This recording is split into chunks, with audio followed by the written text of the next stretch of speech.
Ó, eu tenho um ponto em ar, nenhum em água, e o restante é dividido em terra e fogo.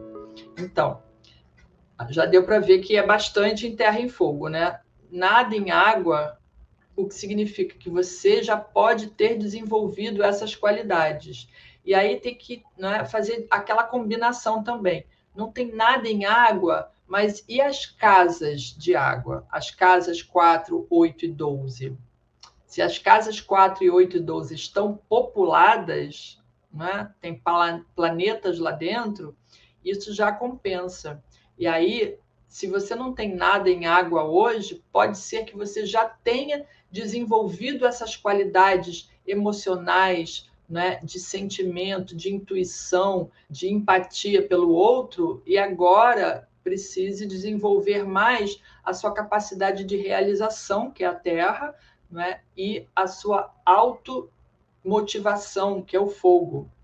E o ar é porque também já desenvolveu a qualidade de se comunicar, e aí se junta ar e água, né?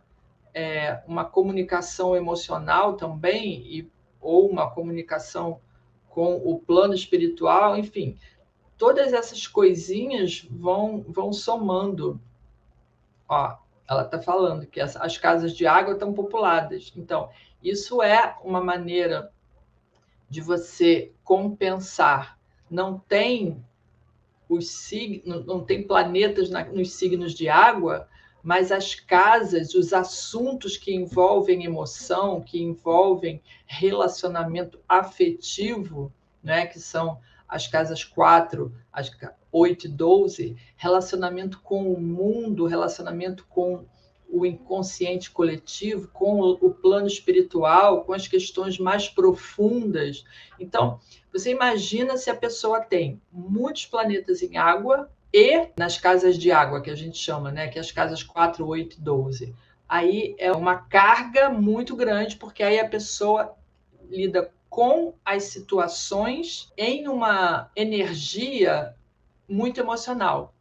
E aí eu vou te dizer que pode ser até muito mais difícil de lidar com as situações do que se você tem aqueles assuntos ativados, porque precisam ser desenvolvidos, precisam ser resolvidos, mas com um outro signo, com signo, né, de terra ou com signo de fogo, que é para você ter, né, se juntar fogo com água, você tem a intuição do fogo junto com a intuição ou o sentimento da água. E aí dá uma, embora sejam elementos não compatíveis, você atuar nas casas de água com os signos de fogo, isso dá uma capacidade intuitiva de lidar com aqueles assuntos e também uma capacidade de ação, né? Porque os signos de fogo são signos de ação também, são signos de impulso.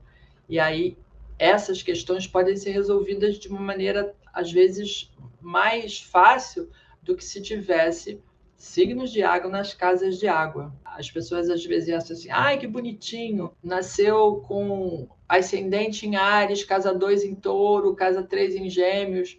É bonitinho, mas não é tão fácil assim não, porque a pessoa vai ter signos de água nas casas de água, signos de terra nas casas de terra. Então aquilo acaba sendo extremamente marcante para a pessoa, né? E quando envolve casa de água, então, é ainda mais complexo, porque são assuntos densos, com uma carga emocional muito forte.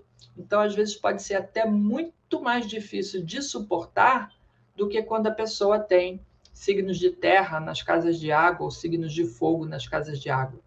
O mais difícil é ar nas casas de água. Se tem os signos de ar nas casas de água, a pessoa vai lidar com aquelas questões de forma mais racional, o que, dependendo da situação, pode também não ser ruim, né? Pode ser uma solução mais viável. Lidar com as situações mais densas, né? Do emocional mais profundo, da família, das questões íntimas, do relacionamento íntimo e das questões espirituais, de uma forma mais racional, quando tem signos de ar nessas casas.